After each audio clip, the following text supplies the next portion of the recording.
The day I inherited Bella Vista Vineyard was the day my family showed their true colors. Not that I was surprised. The Rosses had always been more interested in wine profits than winemaking. But watching them see as Aunt Marie's will was read, I realized just how little they understood about her legacy.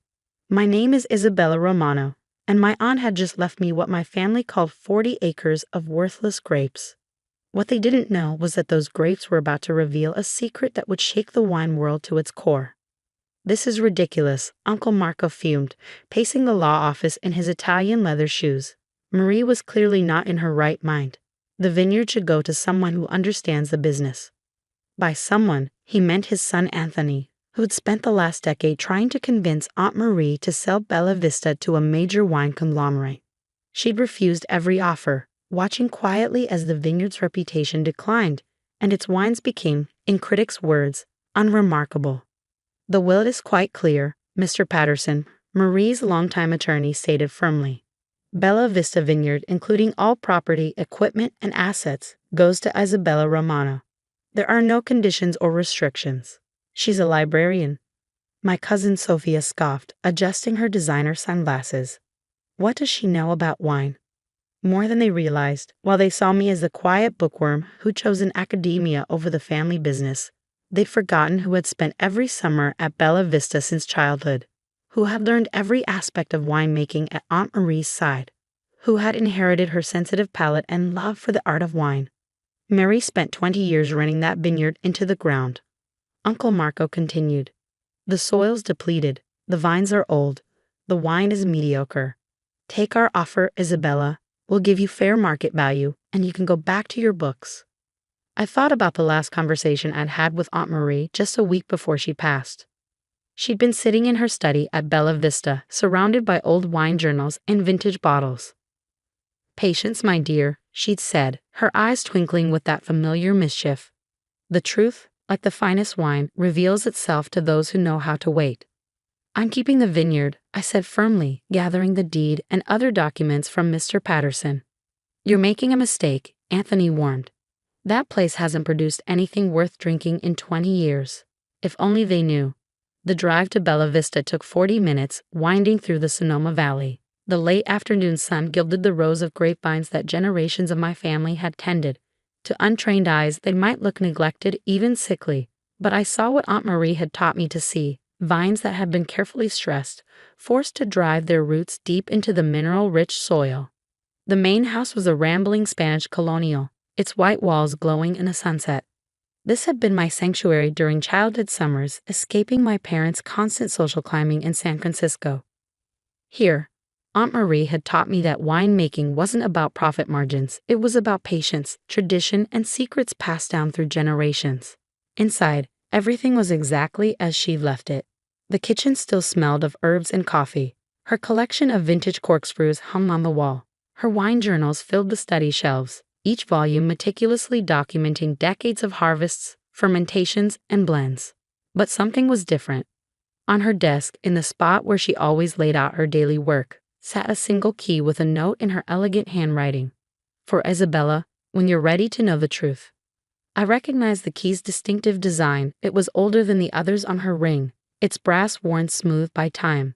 But I'd never seen her use it. A knock at the door interrupted my thoughts. Marcus Torres, Bella Vista's vineyard manager for the past 30 years, stood on the porch with a sympathetic smile. "Thought you might need some help getting settled," he said. "I heard about the will reading." Marcus had been Aunt Marie's right hand, the only person she trusted completely with the vineyard's operations. He taught me about soil composition and root systems, while other kids my age were learning to ride bikes. "They think it's worthless," I told him, letting him in. "They can't understand why she'd leave it to me." Marcus's eyes twinkled, reminding me of Aunt Marie. "Your aunt was many things, but foolish wasn't one of them. Have you found it yet?" "Found what?" He nodded at the key in my hand. "That's not just any key. It opens something special. Something Marie said you'd know what to do with when the time came." I studied the key more carefully. Its head was decorated with a grapevine pattern, the teeth showing signs of age but still sharp. "The wine cellar?" I asked, "but I've been down there hundreds of times." Marcus shook his head. "Not that cellar." For the next hour, we searched the house methodically. every room, every closet, looking for a lock that might match this mysterious key. Finally, in the study, I noticed something odd about the vintage wine map hanging behind Aunt Marie's desk. Moving it aside revealed a small door set into the wall, its lock green with age. The key fit perfectly. Beyond the door, a narrow staircase descended into darkness. The beam of our flashlights revealed stone walls lined with wine racks, the air cool and perfectly still. But these weren't ordinary wines. My God, Marcus breathed, examining the nearest bottle.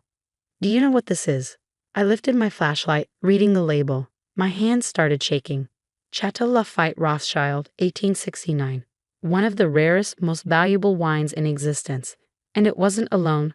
The cellar held hundreds of bottles, each one a legendary vintage worth more than most houses. This is impossible, I whispered. These wines, they're worth millions. Keep looking, Marcus urged. There's more. At the far end of the cellar, we found another door. This one opened into a small room that made me gasp. Lining the walls were racks of wine bottles bearing Bella Vista's label, but not from recent years. These were vintages from the Vineyard's golden age, when it had produced some of California's most sought-after wines. On a small table sat a leather-bound journal and an envelope with my name. Inside was a letter in Aunt Marie's handwriting. My dearest Isabella, if you're reading this, you found what I spent 20 years protecting. The rare vintages in the outer cellar are valuable, yes, but they're not my true legacy. That lies in the bottles that surround this letter. These are Bella Vista's secret vintages, wines made exactly as my grandfather taught me, using techniques passed down through generations. While the world thought our vineyard had lost its way, I was quietly making small batches of the finest wine we've ever produced. Why the secrecy? Because true winemaking, the kind that produces something transcendent, can't be rushed or commercialized.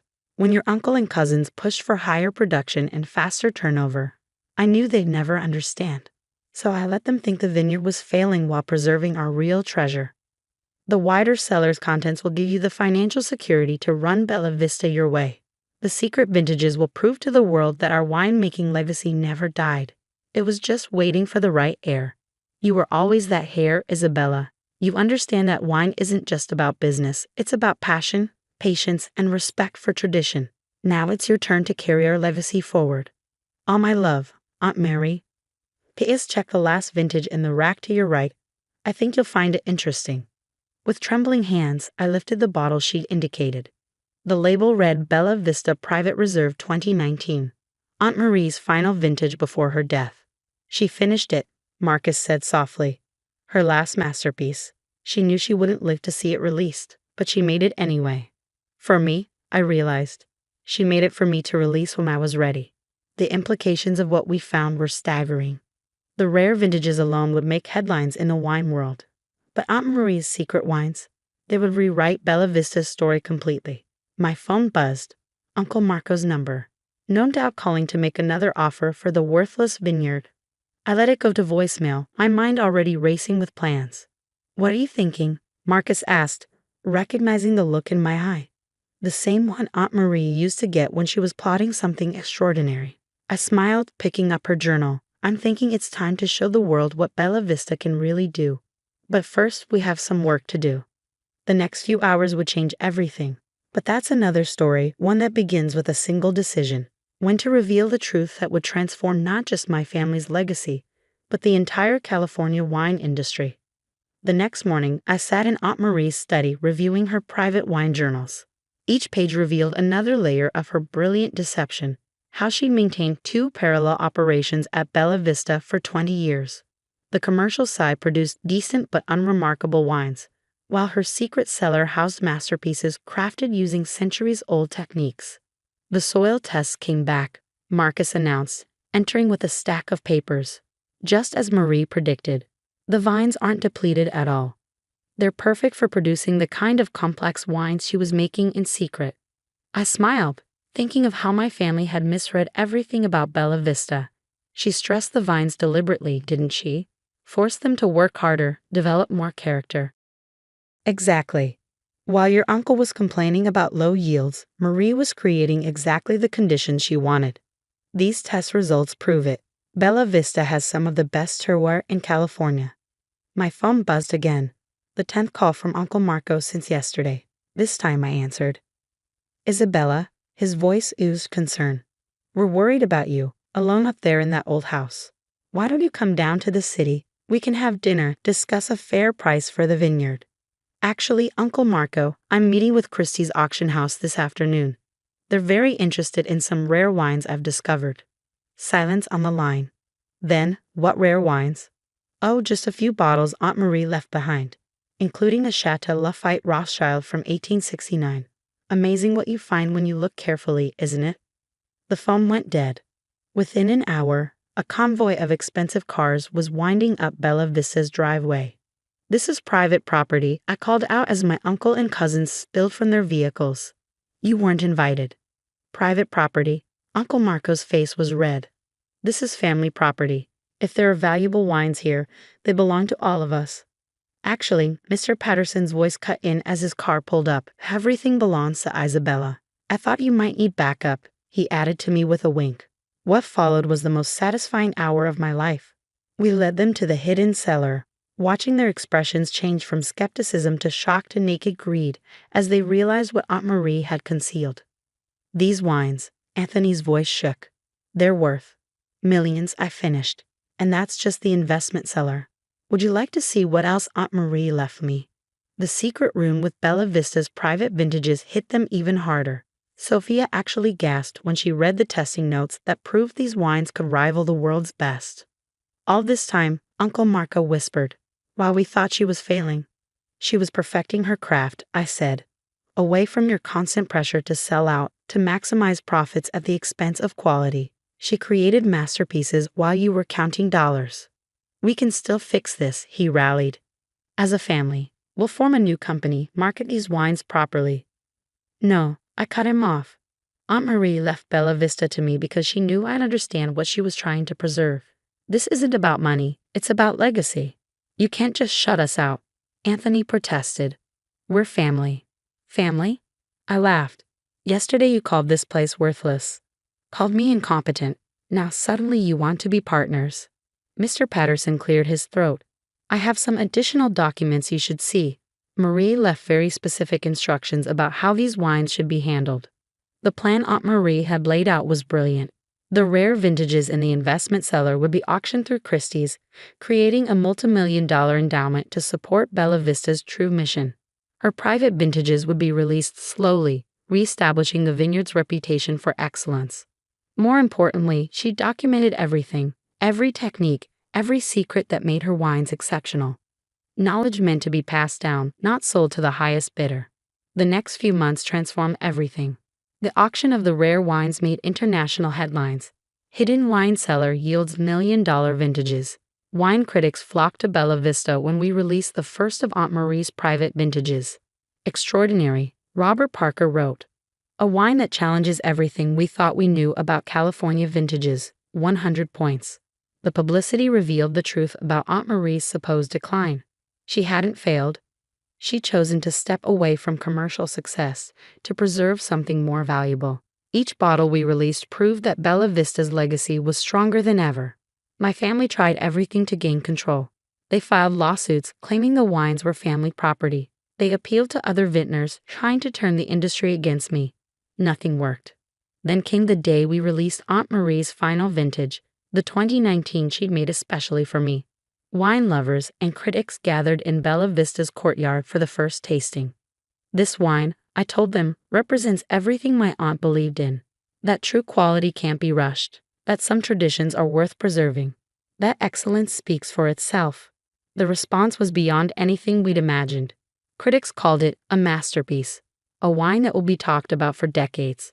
Orders flooded in from collectors worldwide. Uncle Marco showed up the next day, alone. I never understood her, he admitted, looking older and somehow diminished. I saw the declining sales, the lower production, and thought she was failing. I never realized she was choosing a different path. She tried to tell you, I said. All those times you pushed her to sell, to modernize, to focus on profits. She was trying to show you that some things are worth more than money. And now? What will you do with her legacy? I led him to the vineyard where new vines were being planted using Aunt Marie's methods. I'm going to honor it, Keep Bella Vista small, focus on quality over quantity. Make wines that matter. You sound just like her, he said softly. Thank you. Bella Vista flourished over the next year, but not in the way my family had always pushed for. We produced limited quantities of exceptional wines, focusing on quality and tradition. The waiting list for our bottles grew longer with each release. Sophia eventually came to work at the Vineyard, surprised to find she had a talent for understanding wine once she stopped focusing on status and profits. Anthony opened a wine bar in San Francisco, proudly featuring Bella Vista's vintages. Last week, a young winemaker asked my advice after a tasting. Everyone says I need to expand production, focus on commercial success, she said. But I want to make wines that mean something. I showed her Aunt Marie's original wine journals, still kept in her study. Success isn't always measured in cases sold, I told her. Sometimes it's about having the courage to take a harder path, to preserve something valuable even when others don't understand. Marcus joined us, carrying a special bottle. One of the few remaining from Aunt Marie's private collection. Want to know the real secret? He asked, decanting a wine with practiced care. It's not about the wine at all.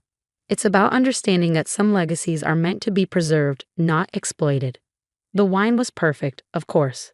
But more than that, it was a reminder of what Aunt Marie had really left me, not just valuable bottles or secret techniques, but the understanding that true worth isn't always visible on the surface.